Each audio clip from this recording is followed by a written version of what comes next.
না একে মাথা ভালো আছে একে মলবি লাইনে দেবো না, যেটা আমাদের একটা সময় হয়েছিল, মানে মানুষ ভাবতো যে মাথা ভালো ছেলে যাদের তাদেরকে ডাক্তারের মানে অন্য লাইনে দেবো, মলবি লাইনে দেবো না। পেটের টান থাকলে কিন্তু মাথার ব্রেন খালি পেটে কোনো কিছু, হ্যাঁ খালি পেটে মাথা খোলে না। এমবিবিএস চলাকালীন আমি মেডিসিনের বইয়ের পাশাপাশি অল্টারনেটিভ যে চিকিৎসা, বিশেষভাবে ইসলামিক চিকিৎসা, হ্যাঁ সেগুলো আমি পাশে রেখে পড়তাম। একটা সহিহ মুসলিমের হাদিস আছে, আল্লাহর রোগ পাঠান আবার আল্লাহর চিকিৎসা পাঠান, আল্লাহ কোনো রোগ পাঠান না যদি না তার চিকিৎসা না পাঠান। এই সিস্টেমটা মিস্টেকেনলি বা ভুল করে কারণবশত আমার দেহকেই যাকে দিলাম রক্ষা করতে সেই আমাকে ভক্ষক। তাহলে এই কনসেপ্টটা পুরোপুরি কোরআনের মধ্যে চলে যায়। সূরা ইনফিতারের মধ্যে আল্লাহ 7 নম্বরে বলেছেন যে আমি মানুষকে সৃষ্টি করেছি অতি নিপুণভাবে, পরিমিতভাবে। মডার্ন মেডিসিনের গবেষণালব্ধ একটা তত্ত্ব, সেটাকে আমি বিশ্বাস করব যে তত্ত্ব কোরআনের সঙ্গে সাংঘর্ষিক না, কোরআনের কথাটা বিশ্বাস করব। আবু হুরায়রা সম্পর্কে জানতে হবে, আবু হুরায়রা কবে মুসলমান হয়েছিল, কোথা থেকে এসেছিল, কোন সম্প্রদায়ের ছিল, ওটা নিয়ে বলবো পরে। তাহলে আবু হুরায়রা মিথ্যা বলতে পারে? নাউজুবিল্লাহ। একজন সাহাবীর সম্বন্ধে আমরা এরকম কেন বলবো না? কারণ হচ্ছে আল্লাহ রাব্বুল আলামিন যাদের সম্পর্কে বলছেন ওয়াসাবিকুনাল আউয়ালুনা মিনাল মুহাজিরিন ওয়াল আনসারিল্লাযিনা ইত্তাবাউহুম বিইহসান রাদিয়াল্লাহু আনহুম ওয়া রাদু আন। কোন মৌলবি, কোন মুন্সি, কোন ইমাম, কোন ইখতিয়ার নাই আল্লাহর দ্বীন নিয়ে কথা বলে 100 বার। তো সমস্ত চিকিৎসা ব্যবস্থাপনার মধ্যেই কিছু না কিছু খামতি রয়েছে, যে গ্যাপগুলো থাকার জন্য মানুষের পরিপূর্ণ চিকিৎসাটা হচ্ছে না। নাহলে হাদিসটা তো বাস্তবে কার্যকর হতো। যদি আমাদের চিকিৎসা ব্যবস্থা সত্যিই খুব ভালো হয় বা সঠিক হয়, তাহলে অসুখের ভিত্তিতে আমি যখন ওষুধ প্রয়োগ করছি তো ভালো হয়ে যাওয়ার কথা, মরে যাচ্ছে কেন? একদম সে সুস্থ হচ্ছে না কেন? হিজামা একটা বাংলা নাম হচ্ছে রক্ত মক্ষণ। মক্ষণ মানে রক্তকে মক্ষণ করা, মানে আমার রক্তের মধ্যে এমন কিছু কেমিক্যাল, বিষ, টক্সিন বা ভাইরাস, প্যাথোজেন আছে যেগুলো আমি দেখতে পাচ্ছি না, আমি রিপোর্ট করলে হয়তো পাবো, কিন্তু সেটা আমি মাসলি দেখতে পাচ্ছি না। তো সেটাকে আমরা হিজামার মাধ্যমে বার করি। আমরা বলতে পারি আজকের যে ভিডিওটি, যে পডকাস্টটি আমরা শুটিং করছি, এটি একটা হেজামা বা কাপিং থেরাপির জন্য একটা মাস্টার ক্লাস হতে চলেছে।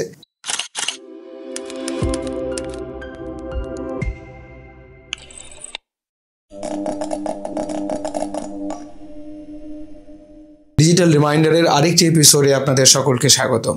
আজকে আমরা উপস্থিত হয়েছি ডক্টর ইয়ার আলী সাহেবের কাছে। অত্যন্ত গুণী একজন মানুষ, একাধিক সামাজিক কার্যক্রমের সঙ্গে তিনি যুক্ত আছেন। তার প্রতিষ্ঠিত যে প্রতিষ্ঠানগুলি আছে তার মধ্যে অন্যতম আশিফা চ্যারিটেবল ট্রাস্ট এবং ম্যামস ইনস্টিটিউট। অসংখ্য ধন্যবাদ আপনাকে আমাদের এপিসোডে উপস্থিত হওয়ার জন্য। এ ধরনের কন্টেন্ট যদি আপনাদের ভালো লাগে তাহলে অবশ্যই চ্যানেলটিকে সাবস্ক্রাইব করে রাখুন, যাতে আমরা আমাদের কন্টেন্টের কোয়ালিটি আরো বেটার করতে পারি। আপনাদের প্রত্যেকটি লাইকস এবং কমেন্টস আমাদেরকে অনেক বেশি মোটিভেট করে। আমাদের নিজস্ব কোনো স্টুডিও নেই, অনেক ক্ষেত্রেই আমরা গেস্টদের সঙ্গে কথা বলি, অ্যাপয়েন্টমেন্ট সেট করি এবং তাদের লোকেশনে গিয়ে পডকাস্টগুলি শুট করি। তাই প্লিজ সাবস্ক্রাইব। স্যার, আপনার কাছ থেকে একদমই আমরা বেসিক থেকে শুরু করব। মানে অনেকেই আছেন যারা বিশেষভাবে ডাক্তারের কথা যখন আমরা বলি তখন অনেকেই বলে থাকেন যে ডাক্তার মানে সে তো এই জগতের লোক না। বিশেষভাবে মুসলিমদের মধ্যে ধারণা আছে যে ডক্টর মানে সে তো ভগবান, দেবদূত, অথবা আমরা মুসলিমরা বলি ফেরেশতা। তুমি কিছু কথা ক্লিয়ার করি, সেটা হচ্ছে যে ডাক্তারি বিদ্যাটাকে আমরা সমীহ করি ঠিকই কথা, এবং ডাক্তারদেরও আমরা সমীহ করি।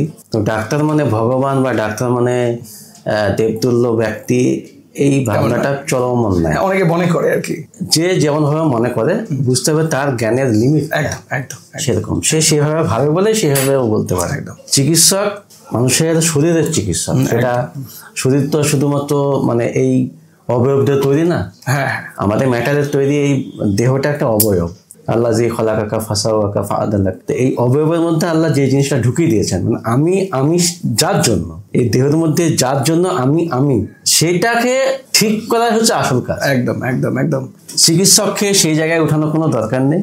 যত বেশি সে হাম্বল ভাবে চিকিৎসা মানে জ্ঞান অর্জন করতে পারবে, যখন মানুষের দেহ সম্পর্কে কোনো ব্যক্তি গভীরভাবে জানতে পারবে, তার মাথা অটোমেটিক্যালি নিয়ে যাবে। নিজেকে একটু জায়গায় উঁচুতে চলে গেলে অহংকারী হয়ে যায়। এই বিষয়গুলো যাদের মধ্যে থাকে, আশা করি তাদের চরিত্রে ব্যবহারের প্রকাশ।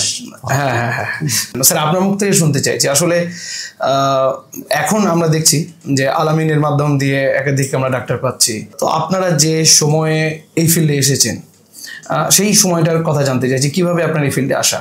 আসলে আমি পারিবারিকভাবেও দুস্থ ফ্যামিলির ছেলে। আমার বাবা একজন রেলের ডি গ্রেডের চাকরি করতেন। বাড়িতে অনেক ভাই বোন ছিলেন, 10 ছেলে মেয়ে, মানে আমি সবার ছোট। তো সবাইকে পড়াশোনা করাতে পারেননি, কেউই পড়াশোনা করতে পারেনি। শেষে আমারই জেদে আমি পড়াশোনা করেছি এবং আমাকে এরকমও করা হয়েছিল যে তোকে কাজে যেতে হবে। তো আমি একবার কাজেও গিয়েছিলাম। কাজে বলতে গেলে বাইরে সব কাজে যায় না, রাজমিস্ত্রি হোক বা মাঠের কাজ হোক, যাই হোক না। তো আমি আল্লাহর অশেষ রহমতে, মানে মানুষকে আল্লাহ শ্রেষ্ঠত্ব দিয়েছেন যে কারণে দিয়েছেন, যেটার জন্য মানুষকে শ্রেষ্ঠত্ব শিরোপা দেওয়া হয়েছে, অ্যানালাইসিস করতে পারে, ব্রেন ভালো এবং মন্দের বিচার করতে পারে, ডিসিশন মেকিং করতে পারে, বা যা কগনিটিভ ফাংশন আছে সেই জিনিসটা আল্লাহ হয়তো দিয়েছেন বলে আমি নিজের জেদে, চেষ্টাতে এবং আল্লাহর ইচ্ছাতে পড়াশোনা করে প্রথম থেকেই আগাগোড়ি পড়াশোনা ভালো ছিলাম। আমি প্রথমে শিশু মাদ্রাসা পড়াশোনা করেছি। শিশু মাদ্রাসা ভাবতা মহসিনী ইসলামের শিশু মাদ্রাসা। তো শিশু মাদ্রাসায় ওখানেও খুব ভালো রেজাল্ট করতাম। মানে আরবি ব্যাকরণ, উর্দু, ইংলিশ, ম্যাথ, সায়েন্স সব সাবজেক্টে আমার মানে খুব ভালো নাম্বার থাকতো। আমি এখনো ফিকা বই উর্দু পড়ে দিতে পারবো, এখনো আপনার কি বলে আরবি তো কোরআন আমি পড়তে পারি, ব্যাকরণ সহসা জানি, বুঝতে পারি।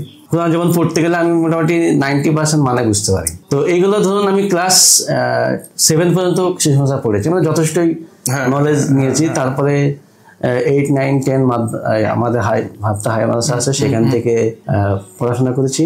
সেখানে অ্যারাবিক ছিল, আবার অ্যাডভান্স বলে একটা সাবজেক্ট ছিল, সেখানে ইসলামিক বিভিন্ন নিয়ম কানুন, আদব কায়দা নিয়ে আলোচনা ছিল।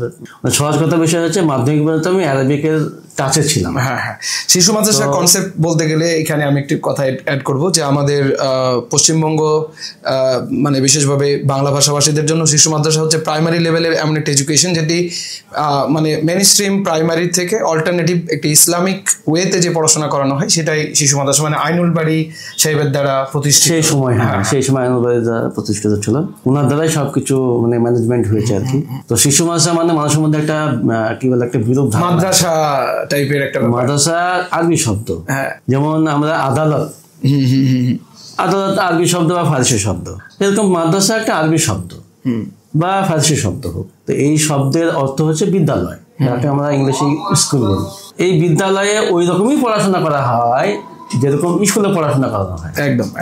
কিন্তু স্কুলে সরকারি সুযোগ সুবিধা থাকে, সরকারি বেতনভুক্ত কর্মচারী থাকে, শিক্ষক থাকে, বিভিন্ন রকম সুযোগ সুবিধা থাকে বলে সেখানে কেয়ারটা বেশি পাওয়া যায় এবং একাডেমিক কারিকুলামটাও সেইভাবে থাকে এবং তার প্রতি সরকারিভাবে বিশেষ নজর থাকে। সেই সমস্ত শিক্ষা প্রতিষ্ঠানে অ্যারাবিক বা আমরা ধর্মীয় কালচারের জন্য বা আল্লাহকে চেনার জন্য যে কারিকুলাম সেটা আমরা পাই না। বিধায় অনেক মুসলিম কমিউনিটি ছেলে মেয়েদেরকে, তার পরবর্তী প্রজন্মকে অ্যারাবিক শিক্ষা বা আল্লাহকে চেনানোর জন্য যে সমস্ত শিক্ষা ব্যবস্থা রয়েছে তার জন্য মাদ্রাসা শিক্ষার মধ্যে একটা অতিরিক্ত বিষয় আছে, সেটা হচ্ছে যে অ্যারাবিকটা। এটা তো গেল আপনার প্রাইমারি লেভেলের এডুকেশন ক্লাস 7 পর্যন্ত, এবং তারপরে আপনি হাই মাদ্রাসাতে ভর্তি হলেন। এই সময়ে মানে ক্রুশিয়াল ডিসিশন যেটা মানে অনেক ক্ষেত্রেই, ধরুন আমাদের ক্ষেত্রেই বলি, আমরা মানে যেহেতু মাদ্রাসা ব্যাকগ্রাউন্ড থেকে উঠে আসছি, সেইখানে আমরাও কনফিউজ হয়ে যাই অনেক ক্ষেত্রেই যে আচ্ছা এইচএস পাস করলাম, তারপরে আমি কোন পথে যাব, বিশেষভাবে গাইডেন্সের অভাব হয়।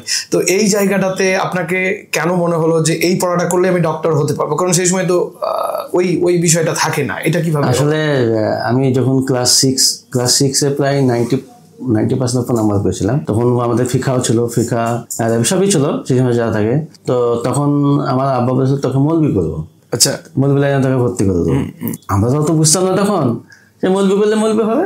কিন্তু আমার একটা দাদা ছিলেন, ও মানে গ্রামে প্র্যাকটিস এখনো করেন, না একে মাথা ভালো আছে, একে মৌলবি লাইনে দেবো না, মানে যেটা আমাদের একটা সময় হয়েছিল। মানে মানুষ ভাবতো যে মাথা ভালো ছেলে যাদের তাদেরকে ডক্টরের মানে অন্য লাইনে দেবো, মৌলবি লাইনে দেবো না।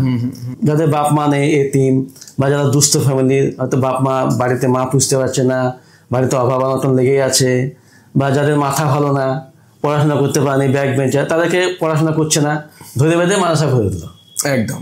এই জাতীয় ছেলে মেয়েরাকে মাদ্রাসায় ভরে, আমি এই চিত্রটা এখন একটু চেঞ্জ হয়েছে, কিন্তু এটা বিগত 30 বছর আগে বা 20 বছর আগে এরকম ছিল। এবং সেই জায়গা থেকে যারা উঠে এসছে, যারা ওই সমস্ত পরিবেশ থেকে ওই সমস্ত ক্যাটাগরিতে যখন ঢুকেছে মাদ্রাসাতে, তারা কোরআনটাকে বা ইসলামের সেই যে মূল মেসেজটা বা যে মূল বিষয়টা সেটা কিন্তু এক্সপ্লোর করতে পারে। পেটের টান থাকলে কিন্তু মাথার ব্রেন খালি পেটে কোনো কিছু, খালি পেটে মাথা খোলে না। তো ব্যাপারটা সেরকম হয়ে গেছে। তো সেই জন্য আমরা বর্তমানে আজকে ফলাফল হিসেবে দেখতে পাচ্ছি মানুষ ইসলাম নিয়ে অনেক কনফিউশন। আমরা ইসলাম মানি, আল্লাহকে মানি, অনেকেই মানে, কিন্তু কোনটা মানবো কোনটা মানবো না সেই নিয়ে কনফিউশন আছে, আমরা গবেষণা করতে পারিনি। তো এরপরে আমি ধরুন মাধ্যমিক মাদ্রাসা বোর্ডে আমি সেকেন্ড হয়েছিলাম ওয়েস্ট বেঙ্গলে। তারপরে তো তার আগে আমাদের কলকাতাতে একটা ইয়ে ছিল গাইডেন্স একাডেমি, আব্দুল সাত্তার, তিনি তখন সেই সময় মাদ্রাসা বোর্ডের প্রেসিডেন্ট ছিলেন। আপনি এটা কত সালের কথা বলছেন স্যার? এটা 2003 সালের কথা বলছি। আচ্ছা। ওনারা একটা প্রজেক্ট নিয়েছিলেন হাতে, যে তখন তো মাদ্রাসা শিক্ষা নিয়ে খুব মানে বুদ্ধদেব বাবু খুব ইয়ে করছিলেন, মাদ্রাসা শিক্ষা পড়ে লাভ হয় না, ডাক্তার হয় না, ইঞ্জিনিয়ার হয় না, এই মানে পড়াশোনাই হয় না আর কি। তো সেই জায়গাটাকে ওভারকাম করে ওনারা দুজনের মাথা হয়ে অল ওভার ওয়েস্ট বেঙ্গলে যত মাদ্রাসা আছে প্রত্যেকটা মাদ্রাসায় ক্লাস 9-এ বা ক্লাস 10-এ যারা মানে 9 থেকে 10-এ উঠতে 1 থেকে 3-এর মধ্যে ছিল প্রত্যেকটা মাদ্রাসা। এখানে মাদ্রাসা বলতে আপনি হাই মাদ্রাসা বা হাই মাদ্রাসা কথা বলছেন? অনলি হাই মাদ্রাসা। হ্যাঁ, মানে এটা খারেজি মাদ্রাসা না, শুধু হাই মাদ্রাসা। প্রত্যেক স্কুলের মানে 1 থেকে 3 রোল যাদের এবং যারা মোটামুটি 80% উপর নাম্বার পেয়েছে তাদেরকে নিয়ে ওনারা একটা আলাদা একটা কনসলিডেটেড ছাত্রদের একটা ইউনিট করলেন। ওদের পরীক্ষা নিলেন প্রত্যেকটা জায়গাতে। পরীক্ষা নেওয়ার পরে ওদের মধ্যে আবার 20 জনকে চয়েস করলেন। ওইখানে উনি আবার পরীক্ষা নিলেন 20 জনের মধ্যে আবার পরীক্ষা নেওয়ার পরে 10 জনকে নিয়েছিলেন। সেটা হাই মাদ্রাসা পরীক্ষার আগে, মানে এইচএস পরীক্ষা দেওয়ার আগে না, হাই মাদ্রাসা মাধ্যমিক পরীক্ষার আগে, মানে টেস্টের পরেই হয়েছিল। তো সেইখানে আমি সেকেন্ড হয়েছিলাম। বলেছিল ফ্রি অফ কস্টে আমরা পড়াবো 2 বছর এইচএসে, মানে 11-12 সায়েন্সে, এবং আমরা কোচিংও দেবো। তো সেখানে আমি মাধ্যমিক পরীক্ষা দেওয়ার পরে মানে ওখানে চলে গেছিলাম। ওখানে থাকা 2 মাস যখন থাকা হলো তখন আমাদের রেজাল্ট হয় মাদ্রাসার। রেজাল্ট বেসিসে তখন আমি তার আগে মিশনের পরীক্ষা দিয়েছিলাম, মিশনে সেখানেও হয়েছিল, চান্স পেয়েছিলাম। তো সেইখানে বললাম যে কলকাতায় থাকলে ভালো পড়াশোনা হবে, এরা ফ্রিতে কোচিং দেবে মেডিকেলের, এখানেই থাকবো। দিয়ে এখানে থাকতে লাগলাম, কিন্তু আমার পরিবেশ শ্যুট করলো না কলকাতায় এত শব্দ। দিয়ে যখন রেজাল্ট হলো তখন বললাম চলো মিশনে। যে মাধ্যমিক রেজাল্টের পরে মিশনে ঢুকেছিলাম। তো আলামিন মিশনে আগে থেকেই আপনার মোটামুটি একটা মাইন্ডসেট ছিল, বা আপনাকে একটা গাইড আপনি পেয়েই গেছিলেন যে আমাকে ডাক্তার হতে হবে? হ্যাঁ, আমার ক্লাস 8 থেকে আমি প্ল্যান করেছিলাম ওখানে ডাক্তার হতে হবে। আচ্ছা, এটা সাধারণত হয় না, অনেকের ক্ষেত্রে হয় না, মানে সেই ম্যাচুরিটির সেইভাবে আমি তৈরি হয়েছি। যাই হোক স্যার, আপনি তো এই মুহূর্তে প্রায় 11 বছর যাবৎ বিভিন্ন হসপিটালে কর্মরত ছিলেন, সরকারি হসপিটালে। বর্তমান সময়ে আপনি মুর্শিদাবাদ মেডিকেল কলেজের মেডিকেল অফিসার। এছাড়াও আপনি আশরিফা ফাউন্ডেশন চালান। আশরিফা ফাউন্ডেশনের আন্ডারে সব থেকে ইউনিক যে ব্যাপারটা আমার চোখে ধরেছে, আপনাকে অনেকেই চেনে সোশ্যাল মিডিয়ার মাধ্যমে, অনেকেই। তো সেখানে আমি জিনিসটা দেখেছি, সেটা হচ্ছে হেজামা। হেজামা একটি নববী চিকিৎসা পদ্ধতি, আমাদের মধ্যে অনেকেই হয়তো জানেন, আবার অনেকেই জানেন না। তো আপনি তো একটা মেইন স্ট্রিম মেডিকেল সায়েন্সের একটা ব্যাকগ্রাউন্ড থেকে আপনি বিলং করছেন। দেন হেজামা অনেকেই যেটাকে বলে মানে কাপিং থেরাপি যেটাকে বলছি, সেটা অনেকে বলে এটা সেকেলে চিকিৎসা পদ্ধতি। সেইখানে আপনি শিফট কিভাবে করলেন, মানে এই কোথা থেকে আপনি এটি পেলেন? আচ্ছা, আমি এনআরএসের ছাত্র, মানে এনআরএসে এমবিবিএস করেছি। 2012 সালে কমপ্লিট হওয়ার পরে আমাদের ওখানে 2 বছর থাকতে হয়েছিল, মানে ইন্টার্নশিপ, হাউস টাফশিপ। তো আমার হাউস টাফশিপ ছিল ইমার্জেন্সি মেডিসিনে, আর ইন্টার্নশিপ তো সব ডিপার্টমেন্টে 3 মাস করে হয়।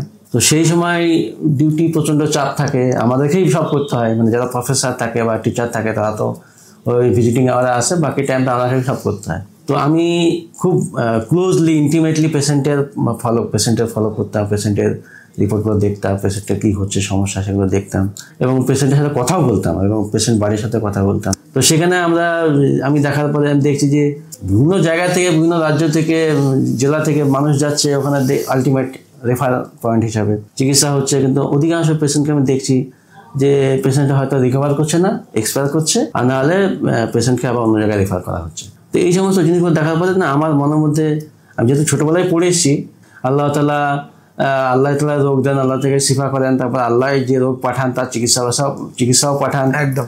তা যদি কেউ সঠিকভাবে, একটা সহিহ মুসলিমের হাদিস আছে যে আল্লাহ রোগ পাঠান, আবার আল্লাহ চিকিৎসা পাঠান, এবং আল্লাহ কোনো রোগ পাঠান না যদি না তার চিকিৎসা না পাঠান। একদম। এবং যদি সঠিকভাবে কেউ ওষুধ প্রয়োগ করে, চিকিৎসা করে, সেই রোগটা আল্লাহর ইচ্ছা ভালো হয়ে যায়। এই কথাটা আমার মনের মধ্যে তখন স্ট্রাইক করলো। অ্যালোপ্যাথি চিকিৎসা ছাড়াও তো আরও চিকিৎসা আছে, আয়ুর্বেদিক আছে, ইউনানি আছে, হোমিওপ্যাথি আছে, আরও অনেক রকম সিদ্ধা আছে, ইউনানি আছে।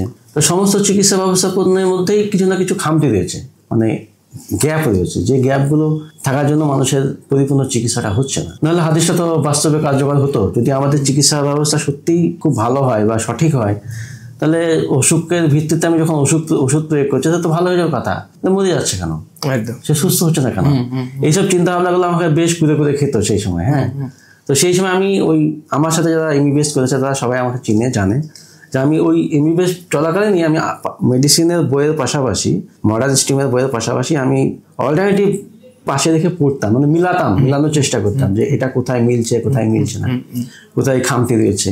তো সেই সময় মনে হলো যে আর কি এমন কিছু চিকিৎসা নেই, বা যেহেতু আমরা শুনে এসেছি ইসলাম মানে জীবনের সমস্ত দিকের পথ নির্দেশনা দেয়, মানে ইসলাম হচ্ছে এমন একটা জীবন ব্যবস্থাপনা যে জীবন ব্যবস্থার মধ্যে আমি সমস্ত সমস্যার সমাধান খুঁজে পাবো। তো এই জায়গাতে আমরা বাড়িতে সমস্যা হচ্ছে, বউ বাচ্চার সমস্যা হচ্ছে, শিক্ষার সমস্যা হচ্ছে, বা পরিবারে কোনো সমস্যা হচ্ছে, তার সমাধান আমরা খুঁজছি। কিন্তু সবচেয়ে বড় সম্পদ যেটা স্বাস্থ্যের মধ্যে যদি কোনো সমস্যা তৈরি হয় তো সবচেয়ে বড় সমস্যা, একটা অসুস্থ দেহ তো আল্লাহর ইবাদত করতে পারবে না, সে তো সবচেয়ে বড় সমস্যার মধ্যে পড়ে আছে। একদম। তো সেই সমস্যার সমাধান কি আছে?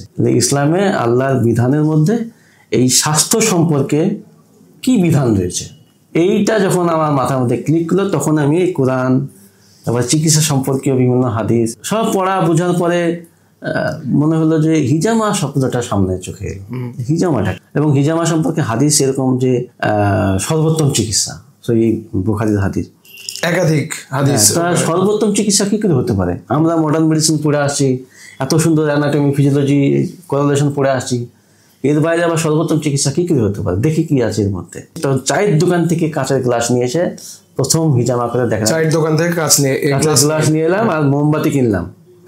কিন্তু আরেকটা জিনিস আমরা হিজামার মতোই দেখেছি, তারা সেই শৃঙ্গা লাগাতো, মানে যারা ওই বেদে ওটা আগে থেকেই হতো। হ্যাঁ, জিনিসটা সেম, একই প্রিন্সিপাল একই।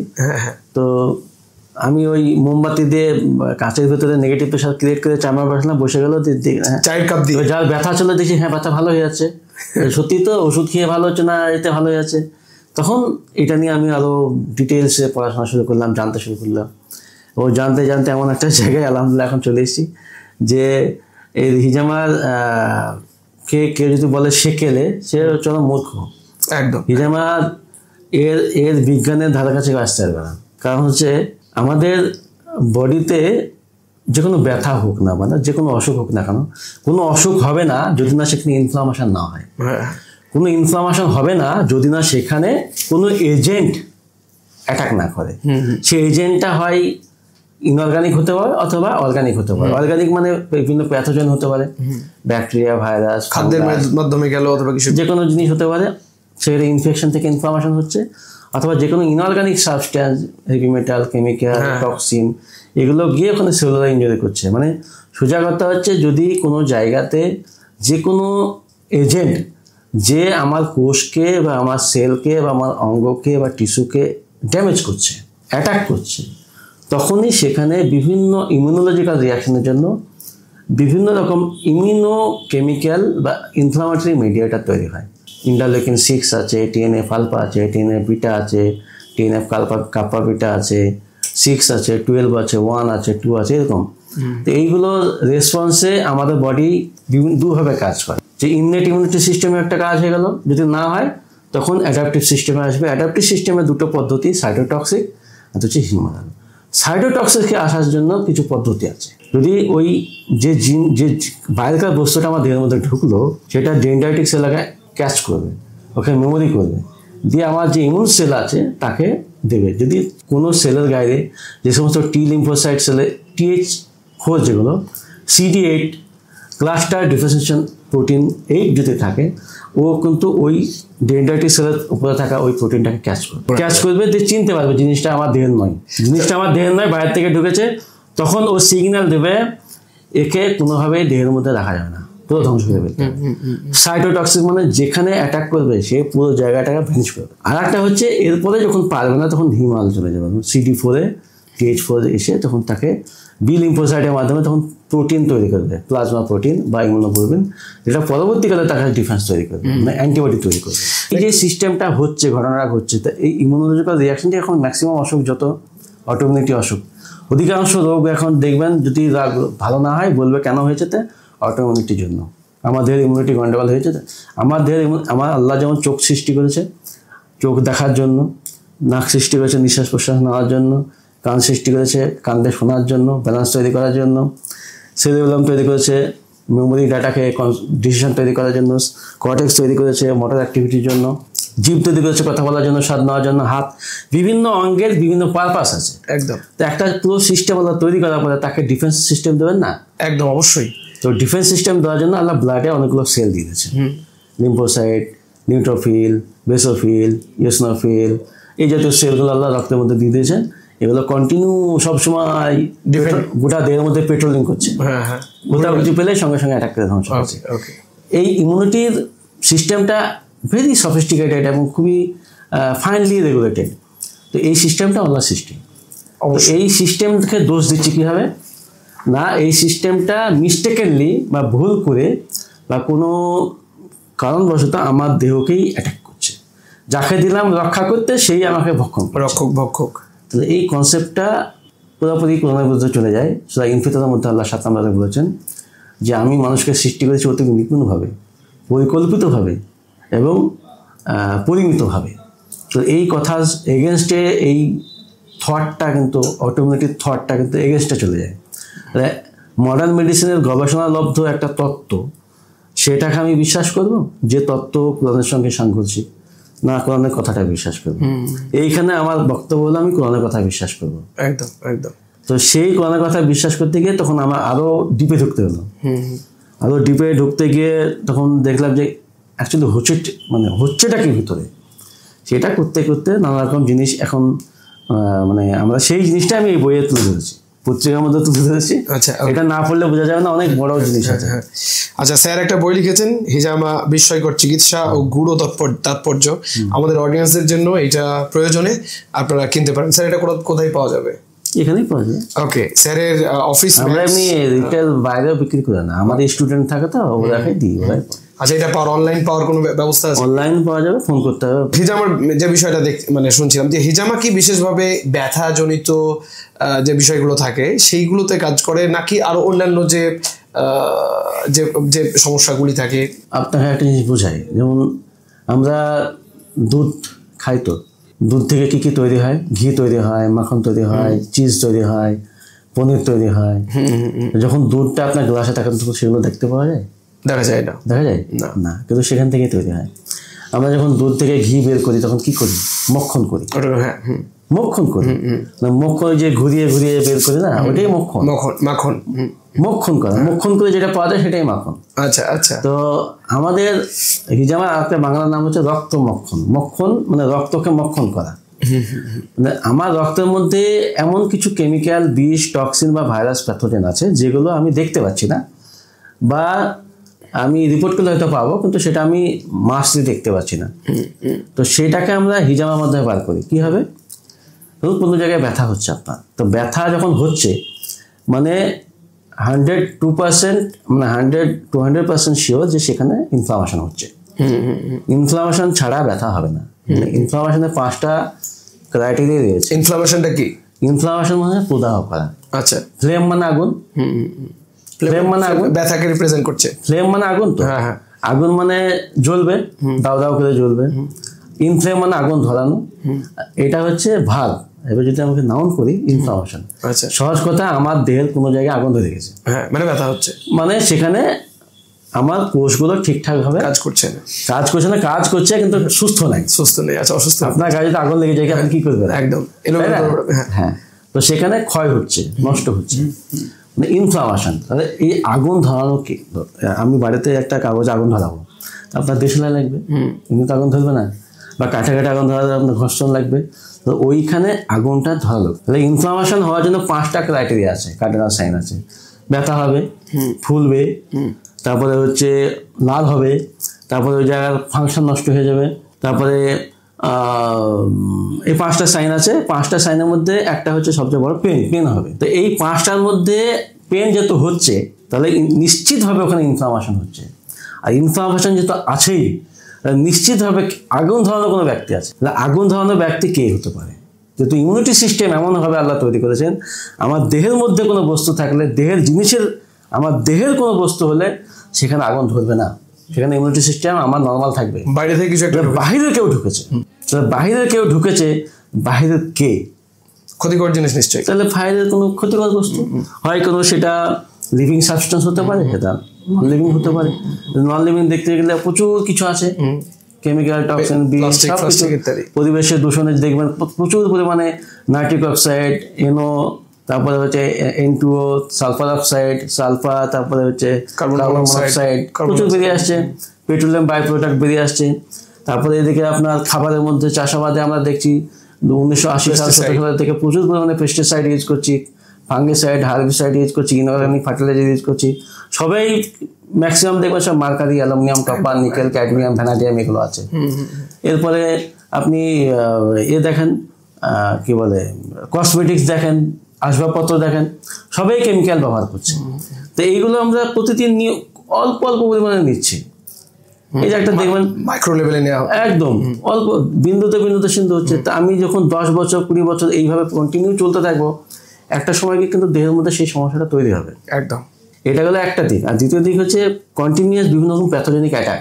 আমার এই টক্সিনগুলো দেহের মধ্যে থাকার জন্য যখন ইমিউনিটি আমার সাপ্রেশন হয়ে যাবে, তখন বাইরেকার প্যাথোজেন যেমন লিভিং সাবস্টেন্স তার অ্যাক্টিভিটি বেড়ে যাবে, তাকে ডিফেন্স করার ক্ষমতা আমাদের কমে যাবে।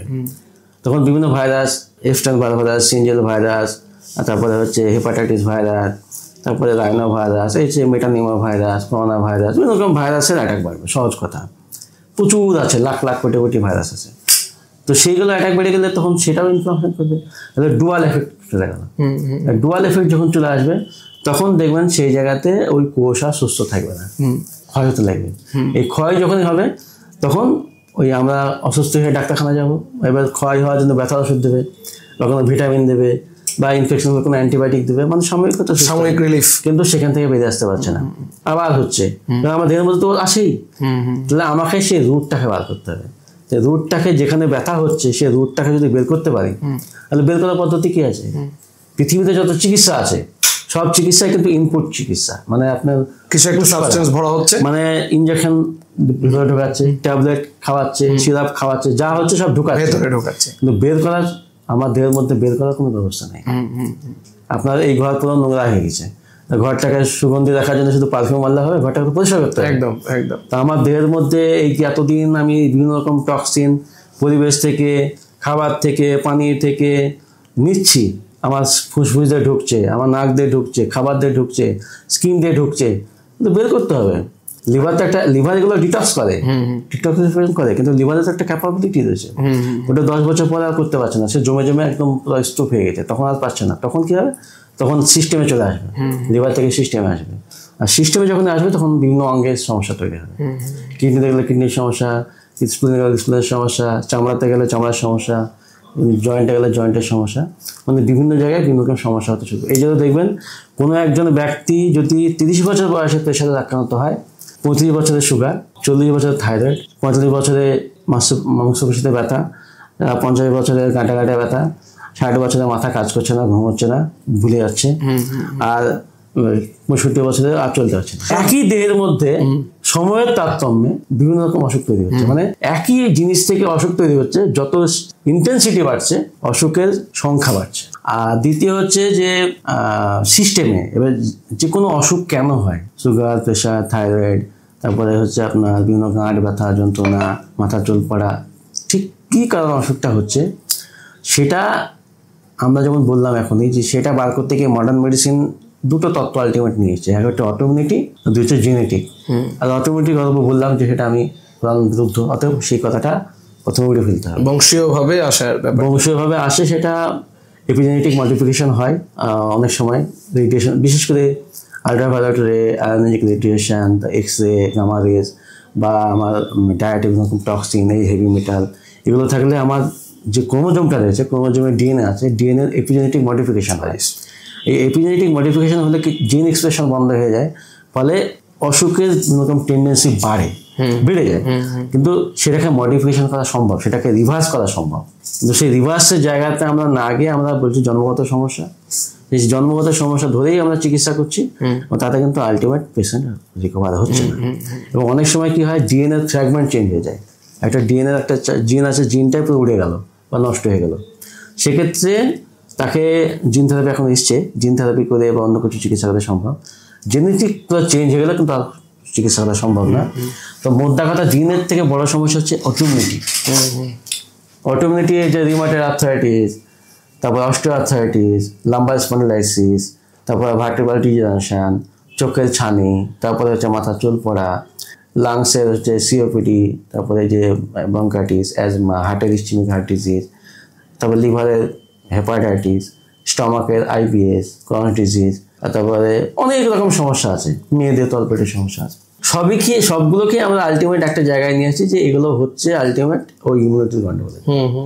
তো ইমিউনিটির গন্ডগোল ধরে যখন আমরা চিকিৎসা করছি, দেখবেন অধিকাংশ ব্যথার ক্ষেত্রে কিন্তু আলটিমেট ইমিউনিটি সাপ্রেশন ডাক দেয়, সালফাসালাজিন, স্যাজো যেগুলো বলা হয়, তারপরে মিথলট্রিক্সেট, তারপরে হচ্ছে ডেফ্লাজাকট, তারপরে হচ্ছে মিথাইলপ্রেডনিসোলন, এখন রিসেন্ট আছে JAK signal inhibitor, Japanese kinase inhibitor, টোফাক্রেট, এই জাতীয় ওষুধগুলো এসেছে, সবই ইমিউনিটি সাপ্রেশন করে, এসব রিলিফ পায়, আরাম পেয়ে যায়, সাময়িক রিলিফ, সাময়িকের জন্য। কিন্তু যখনই আমি সেটা বন্ধ করবো তখন আবার ব্যথাটা মানে বাড়বে, মানে ব্যথাটা হবে তা না, আরো বাড়বে।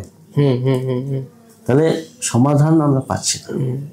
কিন্তু আল্লাহ বলেছেন চিকিৎসা আমি দিয়েছি, সঠিকভাবে ওষুধ প্রয়োগ করো। তাহলে হয় আমাদের হাদিস মিথ্যা বা আল্লাহর কথা মিথ্যা, নাহলে এই আমাদের চিকিৎসা ব্যবস্থা মিথ্যা। তাহলে কোথাও গলত রয়েছে, সেই গলতটা কি, সেই ত্রুটিটা কি, সেই ত্রুটি জানতে গেলে আমাকে এবার প্রথম থেকে জানতে হবে, 1948 সালের হিস্ট্রি থেকে জানতে হবে, বর্তমানকালে আমরা কেন অত অসুস্থ, সেখানে ইবলিশের চক্রান্ত কি আছে, এটা জানতে গেলে এই বইটা পড়তে হবে। যেটা বলছি হিজামা ভেরি সায়েন্টিফিক ট্রিটমেন্ট, কিন্তু হিজামা করার জন্য নলেজ থাকতে হবে, জ্ঞান থাকতে হবে, স্কিল থাকতে হবে, এবং সবচেয়ে বড় বিষয় হচ্ছে হিজামাকে খুব চিকিৎসা হিসাবে করতে হবে। যেমন আমরা জ্বর হলে অ্যান্টিবায়োটিক খাই বা প্যারাসিটামল খাই, জ্বর হলে খাই, সেরকম কোন রোগে কখন কিভাবে আমি হিজামা করবো সেটা সেই জ্ঞানটা জানতে হবে, চিকিৎসা বিদ্যার মধ্যে ঢুকিয়ে সেভাবে চিকিৎসা করতে হবে। আমরা বলতে পারি আজকের যে ভিডিওটি, যে পডকাস্টটি আমরা শুটিং করছি, এটি একটা হেজামা বা কাপিং থেরাপির জন্য একটা মাস্টার ক্লাস হতে চলেছে। আপনারা হয়তো বুঝতেই পারছেন যে কি পরিমাণ মানে মেডিকেল টার্মিনোলজিগুলো ব্যবহার হচ্ছে, অনেকে হয়তো বুঝতে পারছেন না, কিন্তু মানে অসম্ভব একটি ব্যাপার, যেটা আমাকে অসম্ভব মনে হচ্ছে, যে হিজামার মাধ্যমেও এমন ধরনের রোগ, মানে সাধারণভাবে আমাদের ধারণা ছিল যে এটা শুধু চোট লাগা ব্যথা, বাতের ব্যথা, কিছু মানে এই জিনিসের ক্ষেত্রে কাজে লাগে। আচ্ছা, হিজামা মানে যদি কোনো মানুষ, এমন কোনো স্টুডেন্ট বা ধরুন কেউ হয়তো এই ফিল্ড সুইচ করতে চাইছে, তো তাদের জন্য পরামর্শ কি থাকবে, মানে তারা কিভাবে এই ফিল্ডে আসতে পারে? যেমন আপনি বললেন যে হিজামা একটা মানে কি বলে একটা সিঙ্গেল স্ট্রিপ নয়, এটাকে অ্যাডজুভেন্ট হিসেবে নিতে হবে। আপনি যে স্ট্রিমেই ডাক্তার হন না কেন, অ্যালোপ্যাথিক, হোমিওপ্যাথি, ধরুন কেউ এমনি নর্মালি থেকে উঠে আসছে, নর্মালি যেটা উঠে আসছে, ধর হেলথ কনসাস আছে বা নিজে শিখতে চাইছে, তাদের জন্য আমাদের 6 মাসের কোর্স আছে, 6 মাসের। ওকে, আমরা 6 মাসের কোর্স করাই, আমরা সেখানে 12 রকমের অসুখ নিয়ে আলোচনা করি, সুগার, প্রেশার, তারপরে থাইরয়েড, মাথার চুল পড়া, চামড়ার সমস্যা, পেটের সমস্যা, বাত ব্যথা যন্ত্রণা, এইগুলো নিয়ে 12টা ক্লাস করি। প্রত্যেকটা ক্লাস 2 থেকে 3 ঘন্টা আমি নিজে করাই। প্রত্যেকটা ক্লাসকে আমি ডিটেলসে বুঝাই, মানে অসুখটা কেন হয়েছে সেটাকে বোঝাই, একটা অসুখ কিভাবে হলো সেটাকে পুরো বুঝায়।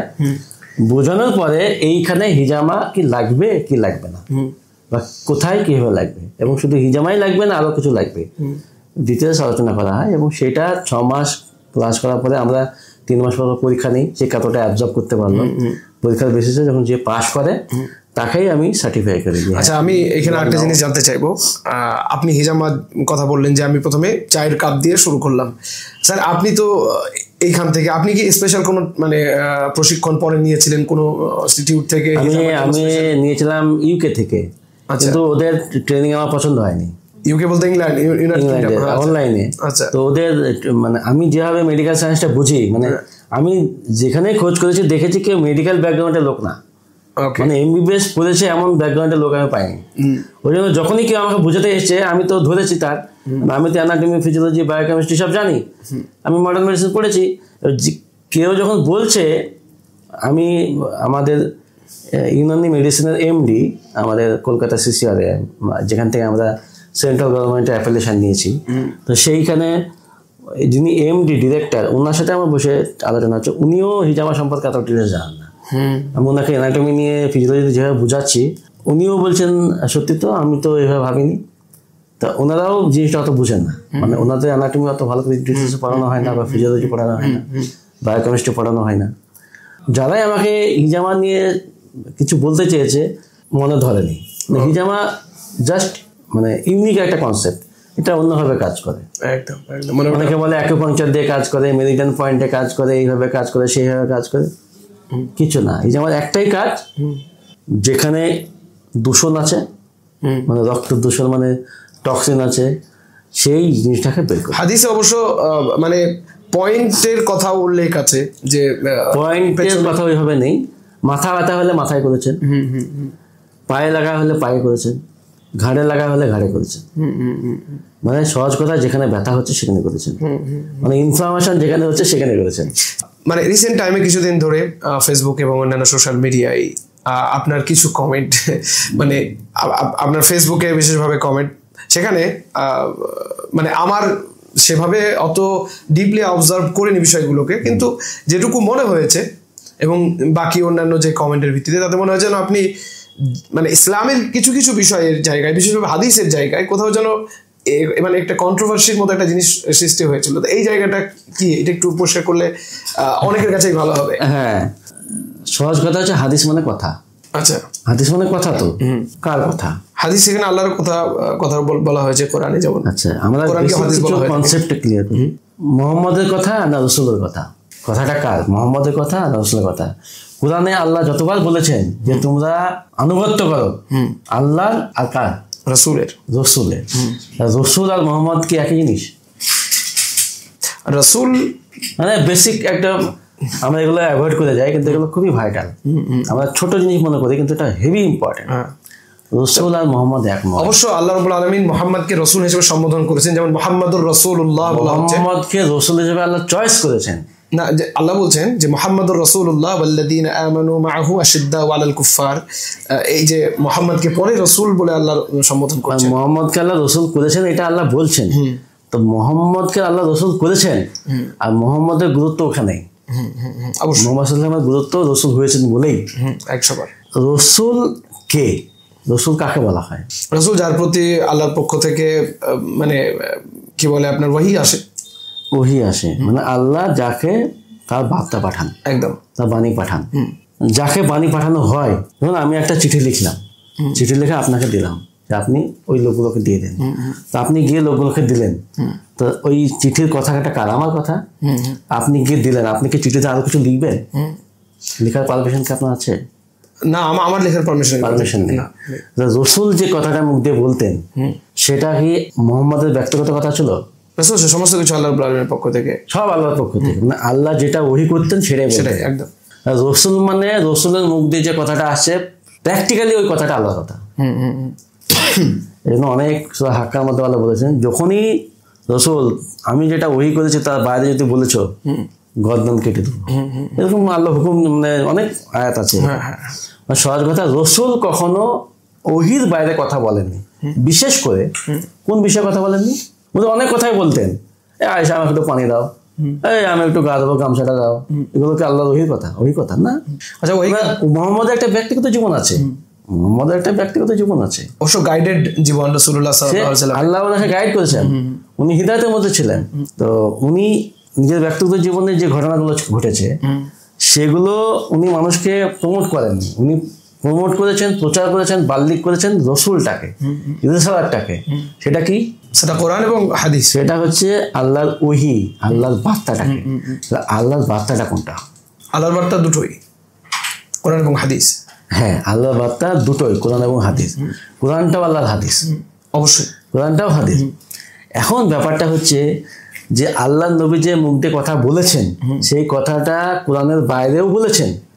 সেই কথাটা দিন হিসাবে বা আল্লাহর মনোনীত দিন হিসাবে গ্রহণযোগ্য কিনা? রাসূলুল্লাহ সাল্লাল্লাহু আলাইহি আদম আলাইহিস সালামকে যখন জান্নাত থেকে নিচে নামিয়ে দিলেন, আমি প্রথম থেকে শুরু করি, বুঝতে সুবিধা হয়। যে বাণীর কথা বলেছেন, ওয়াদা দিয়েছিলেন আল্লাহ, যে আমি তোমার বান্দাতে মানে সন্তানদের কাছে বাণী পাঠাবো, সেই বাণী যে ফলো করবে তাকে আমি আবার জান্নাতে ঢুকাবো। বাণী উনি পাঠিয়েছেন, তাওরাত পাঠিয়েছেন, ইনজিল পাঠিয়েছেন, জবুর পাঠিয়েছেন, কোরআনও পাঠিয়েছেন। তো এগুলো আল্লাহর বাণী। তো এবং কোরআন, জবুর, তাওরাত, ইনজিলের মধ্যে কোনো পার্থক্য নেই। আল্লাহ বারবারই বলেছেন পূর্ববর্তী কিতাবের সত্যায়নকারী কিতাব হচ্ছে কোরআন। এবং আল্লাহ বলেছেন রাসূলদের মধ্যে কোনো ফারাক নাই, বাণী যেহেতু সেম, রাসূল রসুল মানেই সে আমার বার্তা বহন করবে, সে কে আমার দেখে লাভ নাই। এবং কোরআনে সব জায়গায় আল্লাহ বলেছেন যে তোমরা রসুলের অনুগত্য করো, আল্লাহর অনুগত্য করো না। রসুল নির্বাচন করার ক্ষেত্রে আল্লাহ রাব্বুল আলামিন তাদের চরিত্র, তাদের আখলাক সম্বন্ধে অবশ্যই চরিত্র তো দরকারই, আল্লাহ তো যাকে তাকে চয়েস করবে না। এবার হচ্ছে তাহলে মূল মেসেজ হচ্ছে কোরআন।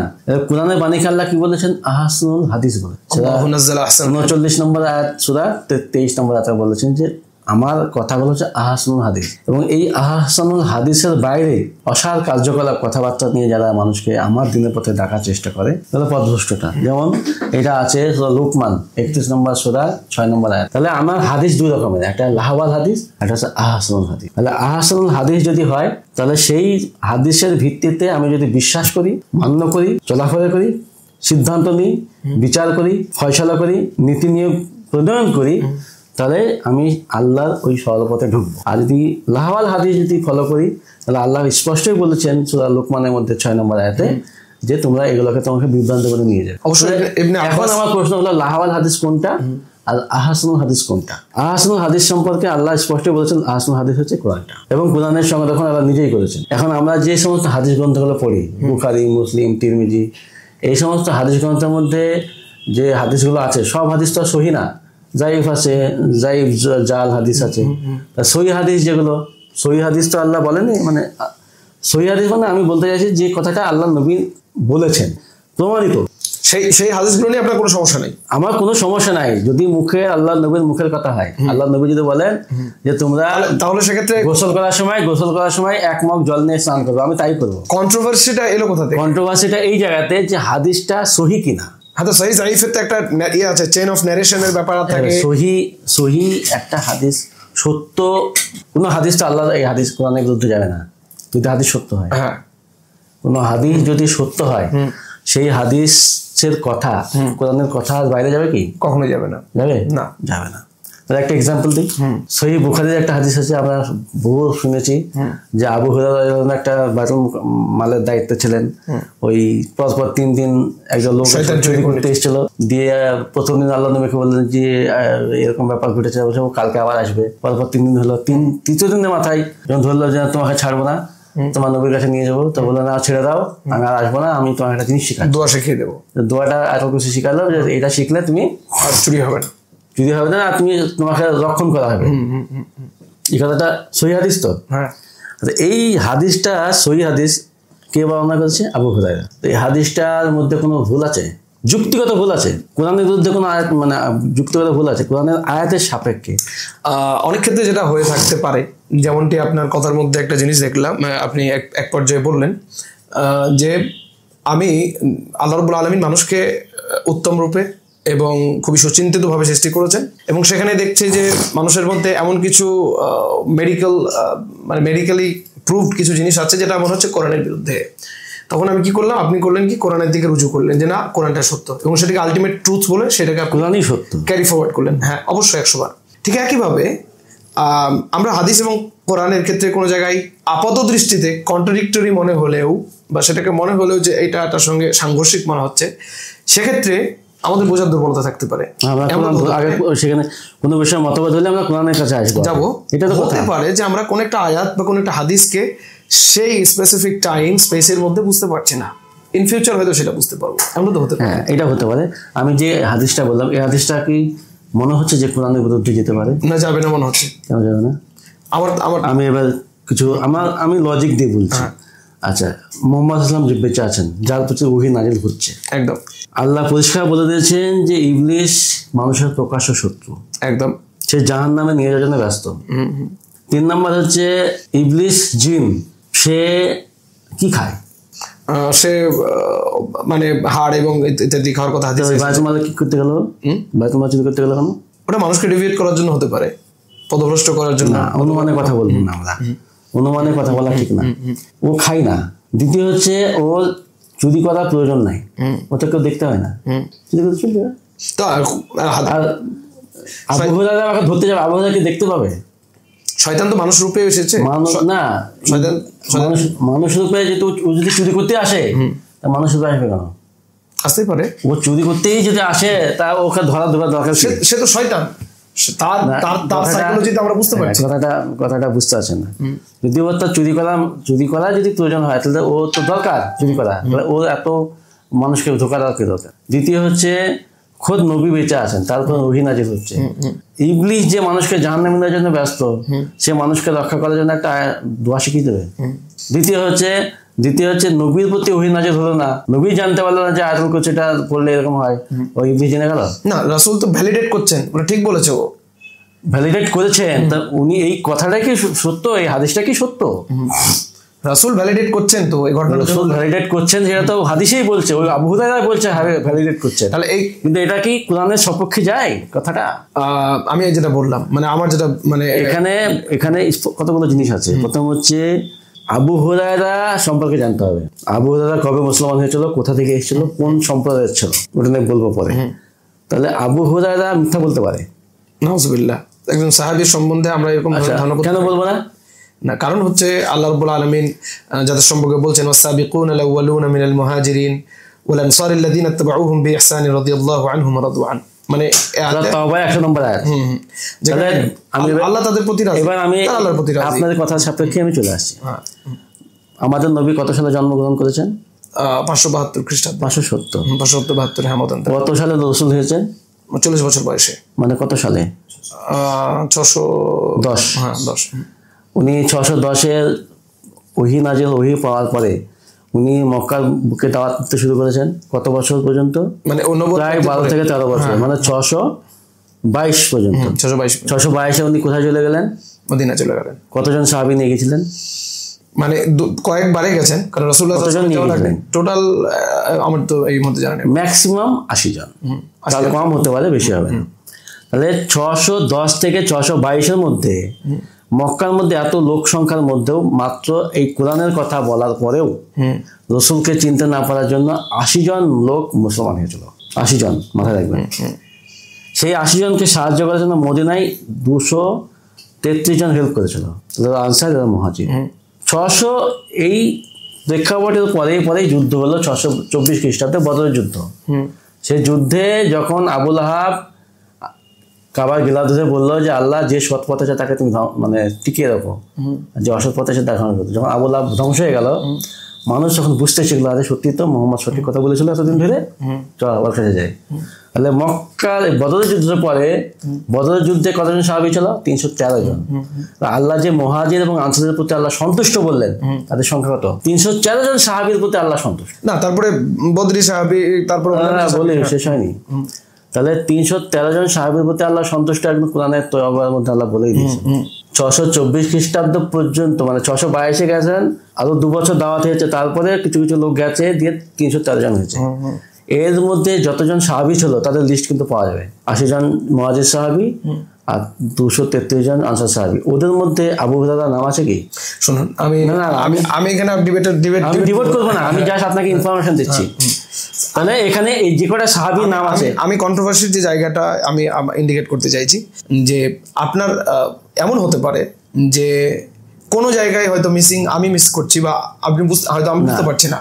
কারণ আমি যেটা বুঝবো সেটা আমাকে লজিক্যালি বুঝতে, কারণ না লজিক্যালি ঠিক আছে, লজিক ঠিক আছে। তাহলে 313 জনের আল্লাহ তো বলছেন মুহাজির এবং আনসার। এমন জায়গা আছে যেখানে লজিক ধরুন না, আমি আমার সত্য মিথ্যা, আমি যখন আমি দোকানে মাল কিনতে গেলাম, আমি একটা এক্সাম্পল দিই। দোকানে আমি 1 কেজি চিনি কিনতে গেলাম, দোকানে কি দিয়ে মাপে দেবে? অবশ্যই বাটখারা দিবে। বাটখারা দিয়ে। তাহলে বাটখারা হচ্ছে তার মাপ যন্ত্র। বাটখারাকে ঠিক রাখার জন্য একটা ডিপার্টমেন্ট কাজ করে, মেট্রোলজি ডিপার্টমেন্ট কাজ করে, কন্টিনিউসলি মনিটর করছে বাটখারা যেন ঠিক থাকে, যাকে বলে স্ট্যান্ডার্ডাইজেশন। প্রত্যেকটা জিনিসের পরিমাপের জন্য স্ট্যান্ডার্ড ভ্যালু ঠিক থাকতে হবে, এটা কন্টিনিউ মানতে হবে। তাহলে ইসলামের বিষয়াদিকে স্ট্যান্ডার্ড রাখার জন্য একটা স্ট্যান্ডার্ড বাটখারা লাগে। তাহলে আপনার হিসেবে স্ট্যান্ডার্ড বাটখারা আল্লাহ কোরআন। আর যদি সহি হাদিস বলছেন, যেটা আহসানুল হাদিস যদি হয়, তবে আহসানুল হাদিস মানে উত্তম বাণী, তো কোরআনও হতে পারে। আপনার এখানে আমাদের ধারণা সহি হাদিসও হতে পারে, কিন্তু সহি হাদিস আর কোরআনের মধ্যে সহি হাদিসটা ডিফাইন কে করবে? ওইটা তো বলছি, কে করবে? কোরআন করবে। কোরআনে কি সহি হাদিসের কথা আছে? সহি হাদিসটা ডিফাইন করবে।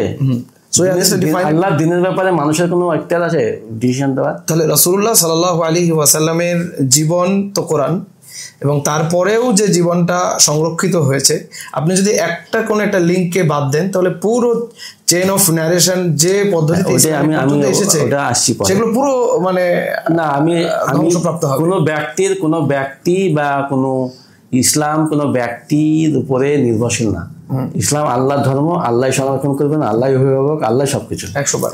এবার আমি যেটা বলতে চাইছি, তাহলে 313 জন সাহাবী 624 খ্রিস্টাব্দে হলো, 624 থেকে 632 খ্রিস্টাব্দের মধ্যে মদিনায় দাওয়াত দিলেন। লোকজন জানতে বলে হ্যাঁ এটা সত্যি মোহাম্মদ, সত্যি তো রসুল। তখন দলের লোক আসতে লাগলো। 632 খ্রিস্টাব্দের লোকের সংখ্যা হলো 10,000।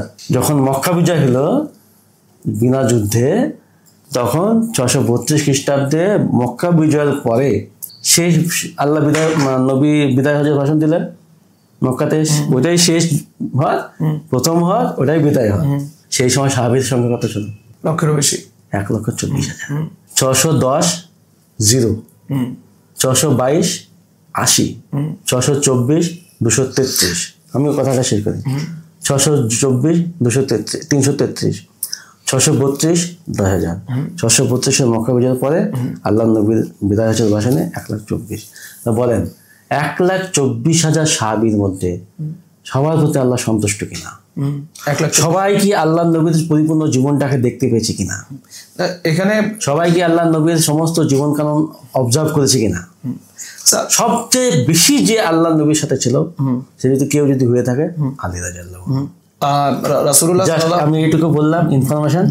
এবার আপনি আরো পড়াশোনা করুন, আরো জানুন, কারণ হচ্ছে আমাদের জানতে হবে, কারণ না জেনে উপায় নাই। 100বার না। আমি এখানে যে জিনিসটা জানতে চাইছিলাম, আমি মানে স্পেশালাইজড কোনো বিষয়ে আমি কোনো কমেন্টারি পাস করছি না। আমি কিছু জানি না, আমি জানি না কেন আমাকে আল্লাহ এইসব মাথায় ঢুকিয়ে দিয়েছে, কিন্তু আমি ডেইলি একটা করে সূরা পড়ি, ভালো পড়ি এবং এটাকে উদ্ধার করার চেষ্টা করি। এখানে যে মানুষগুলো মানে যে প্রশ্নটা করেন অনেকে আর কি, এবং দেখি যে আপনার ফিল্ড হচ্ছে মেডিসিন, এবং মেডিসিন সম্বন্ধে আপনি যতটুকু জানবেন, মানে নো ডাউট অন্য যারা আছে, যারা হিউম্যানিটিজ আছে, যেমন মৌলভী বলেন বা অন্য বিষয়ে, তারা জানবে না।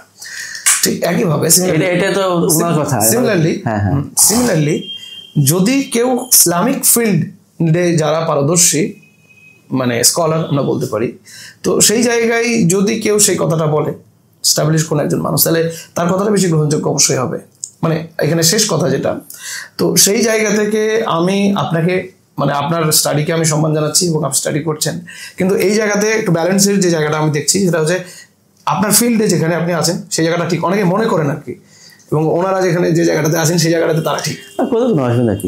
সবাই কেউ ঠিক না, মতামতের জায়গায় কেউ ঠিক না, সবার মনের মধ্যে শয়তান ঢুকে আছে। তবে এটার কাছে সবাই কাজ। এটা যদি বলে কোনো জিনিস ঠিক, তা ঠিক, সে মৌলভী হোক আর পাবলিক হোক, এ যদি বলে ঠিক। আপনি হেজামায় আসার জন্য হাদিস থেকেই আপনি অনুপ্রাণিত হয়েছেন, একদম হাদিস থেকে অনুপ্রাণিত যখন আপনি হলেন এবং আলটিমেট ট্রুথ হিসেবে আপনি নিচ্ছেন সেটাকে, যে না হেজামা নো ডাউট এর মধ্যে নিশ্চয়ই রাসূলুল্লাহ সাল্লাল্লাহু আলাইহি ওয়াসাল্লাম আছে।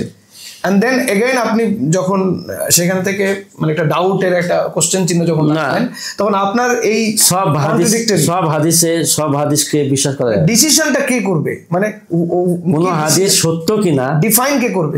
কোন হাদিস সত্য না মিথ্যা, যে কোনো হাদিস তো একটা মতামত ব্যক্ত করে, একটা বিচার দেয় বা একটা ডিসিশন তৈরি করে। তো আল্লাহ পরিষ্কার বলে দিয়েছেন, যদি কোনো বিষয় তোমাদের মতভেদ তৈরি হয়, তোমরা কোরআনের কাছে ফিরে একদম কনসেপ্টটা ক্লিয়ার করতে হবে।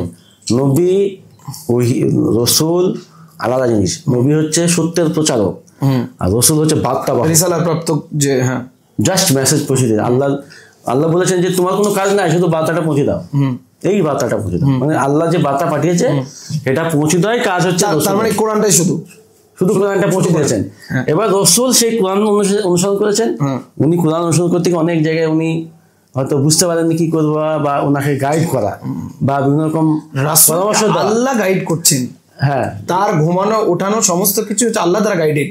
না শুনেন, সেগুলো পরামর্শ দেওয়া, সেগুলো হচ্ছে উনার এই কোরআন থেকে উনি যে জ্ঞান অর্জন করেছেন, হিকমা, সেই জ্ঞান দিয়ে উনি নিজেকে সেই সত্যের পথে ঠিক রেখে বার্তাকে প্রচার করেছেন। সহজ কথা এটা। এবার রসুলের কথা মানে হচ্ছে কোরআনটা, শুধু কোরআন না, না, রসুল মানেই কোরআন। ওয়াহি দুই প্রকারের হয়ে থাকে, ওয়াহি মাতলু, এটা একটা হচ্ছে ওয়াহি গায়র মাতলু।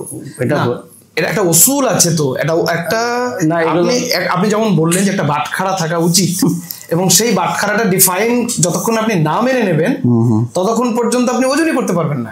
আপনি ধরে নিলেন যে মেট্রোলজি অফিসার যদি চিটিং করে, আপনি ধরে নিন সাপোজ যে মেট্রোলজি অফিসার ধরুন আপনাকে ভাওতা করে বললো যে 950 গ্রামের ওজন বাটখারাকে আপনাকে 1 কেজি বললো, এরকম তো হতে পারে। তাহলে আপনাকে কেউ কে একটা মাপক বানাতেই হবে। মাপক মানে কোরআন, মাপক মানে কোরআন। আমি যে বাণীর কথা বলছিলাম, আল্লাহ যে বাণীর কথা বলেছেন, সেই বাণীর পদ্ধতি কিন্তু আমাকে যেতে হবে। আর সূরা কাফের মধ্যে লাস্ট আয়াতে একদিন স্পষ্ট আল্লাহ বলে দিয়েছেন, মানুষকে যদি তুমি উপদেশ দিয়ে থাকো, উপদেশ সবসময় কোরআন থেকে দেবা। এগুলো আপনি লঙ্ঘন করতে পারবেন না, এইসব কথাগুলো। এবার এই সমস্ত কথার এগেনস্টে আপনি কোনো কথা খাড়া করতে পারবেন না। এখন আপনি যদি কোরআনকে বোঝার জন্য একটা মানে স্ট্র্যাটেজি তৈরি করেন, বা দিনকে যাওয়ার জন্য আপনি যদি একটা মানে কি বলে একটা হজবজলা পথ তৈরি করেন, তাহলে সেটা তো হবে না, সেটা তো কোরআন দিকে সমর্থিত হতে হবে। এবার ওহি আল্লাহ কি করেছেন, ওহি গায়ে মাতলু করেছেন না ওহি মাতলু করেছেন, সেটা আমাকে প্রমাণ দিতে হবে কোরআন থেকে। আল্লাহ ওহির গায়ে মাতলু করেছেন, সেটা আমাকে কোরআন থেকে প্রমাণ দেখাতে হবে। আল্লাহ যে ওহি করেছেন দু রকম, হচ্ছে ওহি মাতলু, ওহি গায়ে মাতলু। তাহলে গায়ে মাতলু আল্লাহ করেছেন, তার একটা আয়াত বা প্রমাণ কোরআন থেকে দিতে হবে, তাহলে তার একটা আয়াত লাগবে। আচ্ছা, আমি যে সহিহ হাদিস মানবো বা সহিহ হাদিস যেগুলো সত্য, মানে কোরআনের বাইরেও যে সমস্ত হাদিস কোরআনে নেই কিন্তু হাদিসে আছে, এমন বিষয়টার সাথে কোরআনের সংযোগ থাকতে হবে। এই কোরআনের কোন আয়াতের সাপেক্ষে সে হাদিসগুলোকে আমি সংযুক্ত করবো বা কানেকশন করবো, তার তো একটা প্রমাণ থাকতে হবে। কিন্তু হয়ে যায়, কোনো সমস্যা নেই। এবার ব্যাপারটা হচ্ছে আমার বক্তব্য হচ্ছে যেটা সঠিক সেটা জানতে হবে, মানতে হবে। হাদিস মানে যে জাল হাদিস ছুটবো তা না, আমাকে হাদিস মানে জানতে হবে উত্তম হাদিস হতে হবে। উত্তম হাদিস মানে কোরআন হলে কোরআন, হাদিস হলে হাদিস, উত্তম হতে হবে, উত্তম হতে হবে, আহসানুল হাদিস হতে হবে। ওটা ডিফাইন কে করবে? আল্লাহ করবে, আল্লাহ করবে না, মানুষ করবে না, মানুষ করবে। মানুষ কিছু করতে পারবে না। ওর জন্য কোনো মৌলবি, কোনো মুন্সি, কোনো ইমাম, কোনো ইখতিয়ার নাই আল্লাহর দিন নিয়ে কথা বলা। 100 বার কখনোই না, কেউ দিন তৈরি করতে কারো ক্ষমতা নাই। অতএব যেটা কোরআন ডিসিশন দেবে, তার বাইরে যদি কেউ যেতে চায় যাবে, কোনো সমস্যা। কোরআনের ডিসিশনে যেমন ধরুন আমরা ডেলি লাইফে যে ইবাদতগুলো করে থাকি, শেষ কথা, তো সেইখানে যেমন নামাজ আছে, রোজা আছে, একটা আপনি দেখবেন যে একদম একটা পারফেক্ট একটা মানে দিক নির্দেশনা হাদিসে দেওয়া আছে। এই সময় নামাজ হবে এবং এত ওয়াক্ত হবে, এইভাবে দাঁড়াবে। কোনো মানুষ যদি শুধুমাত্র কোরআনের অনুসরণ করে তাহলে সেক্ষেত্রে তার নামাজ সে পড়তে পারবে না। এমন না, কথাটা ভুল হয়ে গেল, একদম পড়তে পারবে না। আমি বলছি কথাটা একটু বোঝার চেষ্টা করি। নামাজ বিষয়টা আসলে কি, এবং নামাজ কথাটা কোথা থেকে এসছে? সালাত আর নামাজ এক না। সালাত মানে আমি যে এতে বুঝছি, সালাতটাকে ধরে নিলাম, আকিমুস সালাত, আমি নামাজ বাদ দিলাম। সালাতের যে কায়েম করার যে পদ্ধতি, সেটা সূরা বনী ইসরাঈলের মধ্যে 78 নম্বর আয়াতে বলছেন যে তোমরা সূর্য হেলে পড়ার পর থেকে একদম গভীর রাত পর্যন্ত সালাত আদায় করো, সালাত কায়েম করো। এরপরে কোরআনের কথা এসছে, ফজরের কোরআনের সবকিছু। এখানে সালাত মানে কি বোঝাচ্ছে আল্লাহ? সালাত মানে দোয়া। দেখবেন সালাতের অর্থ দোয়া হয়ে আছে অনেক ক্ষেত্রে। আমরা ওইভাবে মানে করবো না। আসলে যে কোনো বিষয় বুঝতে গেলে আমাকে প্রেক্ষাপট মানে কনটেক্সটটা বুঝতে হবে। তো যে কোনো এই কোরআনের মধ্যে আমি পড়ে দেখেছি, বুঝেছি যেটা, যে যেখানেই সালাতের কথা এসছে তার আগে বা পরে আল্লাহ কতগুলো আইন কানুন দিয়েছে, কতগুলো আইন কানুন বা পরামর্শ দিয়েছে, এরপরেই ব্যাপারটা এসছে। এবং তার সালাতকে নামাজে কনভার্ট করা হলো কখন, কিভাবে, কারা করলো, এটা আমাকে একটু গবেষণা করতে হবে। একদম আমি কিছু জানি না, ঠিক আছে। আমি মানে আল্লাহ মানুষকে সৃষ্ট করেছে যে জন্য, সেটা হচ্ছে ব্রেন। তো ব্রেনটা আল্লাহ বলেছেন বারবার যে কেন তোমরা কোরআন নিয়ে গবেষণা করো না, ইবাদতের জন্য আল্লাহ সৃষ্টি করেছে। সেটা চেষ্টা করা হচ্ছে ইনশাআল্লাহ। আমি যদিও সময় পাই না, আমি হয়তো ওই ঘুমানোর সময় আধা ঘন্টা শুধু একটু সময় দেন, দিই, আর ওটা মাথাতে ঘুরপুক খাই, তখন ওটা নিয়ে লিখি। ইনশাআল্লাহ আপনার সঙ্গে আরো বিস্তারিত বিষয় নিয়ে আলোচনা হবে। আমাদের অডিয়েন্সদের জন্য আমরা বলবো, স্যারের সঙ্গে শুধুমাত্র আমি একবারই স্যারকে নক করেছিলাম এবং সঙ্গে সঙ্গে তিনি আজকের এই গুরুত্বপূর্ণ পডকাস্টের জন্য একদমই রাজি হয়ে যান। অনেক কিছু জেনে আমরা অনেক কিছু বিষয় সমৃদ্ধ হলাম। ডিফারেন্ট অপিনিয়ন থাকতেই পারে এবং তার জন্য সেই অপিনিয়নকে সম্মান জানাতে হবে। এবং আমরা সকলেই জ্ঞানের ভিখারি, পড়াশোনার দরকার আছে, পড়াশোনার প্রয়োজন আছে এবং আগামীতেও ইনশাআল্লাহ আমরা স্যারের কাছ থেকে আরো কিছু অনেক বিষয় জানার চেষ্টা করব। আজকের এই কথোপকথনে অনেক কিছুই আমরা আলোচনা করলাম, আমরা জানতে চাইলাম, অনেক কিছু অসম্পূর্ণ থাকলো ইনশাআল্লাহ বিস্তারিত কিছু জিজ্ঞাসা মনের মধ্যে নিয়ে যান, পড়ুন, জানুন, বুঝুন। হ্যাঁ ইনশাআল্লাহ কাউকে মানতে হবে না, কাউকে মান্যতা তো দরকার নেই, শুধু আল্লাহকে বিশ্বাস করুন। আপনার কাছে আমি শেষ যে প্রশ্নটা একদমই কনক্লুশনে, আমাদের যুবকদের জন্য কি পরামর্শ দেবেন, বিশেষভাবে কেরিয়ার রিলেটেড বিষয় সংক্ষিপ্ত করে?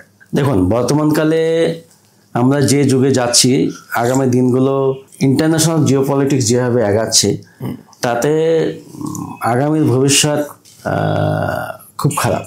যুবক যুবতীদের যারা আগামী প্রজন্মতে কিছু করতে চাইছে, সেখানে যদি কেউ মনে করে আমি মানে প্রথাগত গতানুগতিক চাকরিজীবী হয়ে জীবন অতিবাহিত করবো, সেটা খুব কষ্টকর হয়ে যাবে, সম্ভবপর হবে না। না, তো আমি সবাইকেই পরামর্শ দেবো, আপনারা মানুষের প্রবলেম খুঁজে বার করুন, মানুষের প্রবলেম খুঁজে বার করুন, প্রবলেম ওরিয়েন্টেড প্র্যাকটিক্যাল সলিউশন নিয়ে এন্টারপ্রেনারশিপ করুন। একদম, এটা 1 নম্বর। 2 নম্বর হচ্ছে, আর তার জন্য যেটুকু পড়া দরকার সেটা করুন। আর সবসময় জীবনের চলার পথে প্রত্যেকটা ডিসিশন, প্রত্যেকটা বিচার বিশ্লেষণ, প্রত্যেকটা পথ নির্দেশনার গাইডেন্স তৈরি করার যে মূল শক্তি, এটা কিন্তু কোরআন থেকে নেবে 100 বার। তাহলে ইনশাল্লাহ আল্লাহ বলে দিয়েছেন পরিষ্কার 64 নম্বর সূরা 4 নম্বর আয়াতে, যদি কোনো ব্যক্তি আমার আদেশ বা উপদেশকে মান্য করে নেয়, তার প্রতি দয়া করা এবং অনুগ্রহ করা আমার জন্য বাধ্যতামূলক। 100 বার। যখন আপনি কোনো পরামর্শ নির্দেশনা আপনি আল্লাহর আয়াত অনুযায়ী করবেন, তখন সেই কাজে আপনার দয়া অনুগ্রহ আল্লাহ পাবেনই ইনশাল্লাহ। তবে ইনশাল্লাহ একালে পরকালে সফল হতে পারবেন। অসংখ্য ধন্যবাদ স্যার। আপনাকে অসংখ্য ধন্যবাদ। আপনিও এগিয়ে চলুন আর আমাদের পাশে থাকুন। আপনাকে এই বইটা দিলাম, আমার লেখা কিছু বই, কালোজিরার উপরে, জায়তুনের উপরে, হিজামার উপরে। 3 মাস পর পর এই ইসলামিক চিকিৎসার উপরে এখানে বিভিন্ন অসুখ নিয়ে আলোচনা করা হয়েছে। ওকে, স্যারের অ্যাড্রেসটা আপনি এক্স্যাক্টলি কোন জায়গায় পশ্চিমবঙ্গের, ওটা একটু বলে দিন, তাহলে অনেক অডিয়েন্স আছে যারা পশ্চিমবঙ্গের মুর্শিদাবাদ জেলার বহরমপুর শহরে ম্যামস, যেটা আমাদের এডুকেশনাল ইনস্টিটিউট, সেখানে NEET Yuji, জেনপাস Yuji, ANM, GNM, সঙ্গে ফাউন্ডেশন কোর্স 11-12 সায়েন্সের, আর হচ্ছে ডিপ্লোমা কোর্স ডেন্টাল, আরএমপি, সিএমএসিটি, আর ডিএমএলটি, আর হিজামা, এগুলো করানো হয়। আর ইভিনিংয়ে আপনার শনিবার রোববার অ্যারাবিক ক্লাসটা করানো হয় এবং সঙ্গে আমরা বাইবেলও রেখেছি, উপনিষদও রেখেছি। আর সবার জন্য উন্মুক্ত। মূল কাজ হচ্ছে ইসলামিক কনসেপ্টের যে আইডিওলজি, তার ভিত্তিতে মেডিসিনাল রেমেডি আমাদের ম্যানুফ্যাকচারিং প্ল্যান্ট আছে, সেখান থেকে তৈরি করে আমরা এই সমস্ত রোগগুলোকে মনে করি ভালো হবে না, আশাহত হয়ে গেছে, সেগুলোকে আমরা আইডেন্টিফাই করে ওই সমস্ত সাপ্লিমেন্ট বা ট্রিটমেন্টের মাধ্যমে পরিপূর্ণভাবে সুস্থ করার চেষ্টা করছি এবং হচ্ছে খুবই ভালো রেজাল্ট। এইটুকু, আর এইটা পড়াশোনার চেষ্টা করছি ইনশাআল্লাহ। আসসালামু আলাইকুম। দোয়া করবেন, সকল ভালো থাকবেন।